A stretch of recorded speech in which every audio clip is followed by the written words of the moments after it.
Guys আমি এখন আছি হচ্ছে আমার দিদার বাবার বাড়ি, মানে হচ্ছে আমার মার মামা বাড়িতে। তো কেউ নেই সেরকম, এখানে আমার দিদা রয়েছে শুধু। তো তোমাদেরকে একটু ঘুরে দেখিয়ে দিই, আমার খুব ভালো লাগে আমার এই দাদু বাড়ি। তো তোমাদেরকে আমি একটু দেখিয়ে দিই পুরোটা। সো গাইস এইটাই হচ্ছে আমার মার মামা বাড়ি।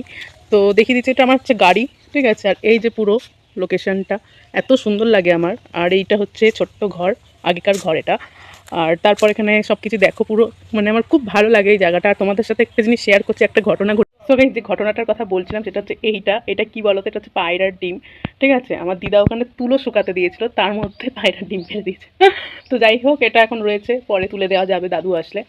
তো এখন তোমাদের দেখিয়ে দিই, আমার দাদু মাঠেও চাষ করে, এখন দাদুর আর মাঠে যাওয়া লাগে না। এখানে রয়েছে হচ্ছে কী শাক বলো তো, এটা মটর শাক, লঙ্কা ক্ষেত, বেগুন ক্ষেত, তারপরে এটা হচ্ছে লাউ, এবং ওই সাইডে রয়েছে হচ্ছে আই থিঙ্ক মূলো। তো সব কিছু, সরি ওটা মাঠে বললাম, ওটা বাজারে যাওয়ার কথা হবে। তো যাই হোক, আজকে ভিডিওটা বা শর্টস ভিডিওটা কেমন লাগলো সেটা কমেন্টসে জানিয়ে। দেখা হচ্ছে নেক্সট ব্লগে, বাই।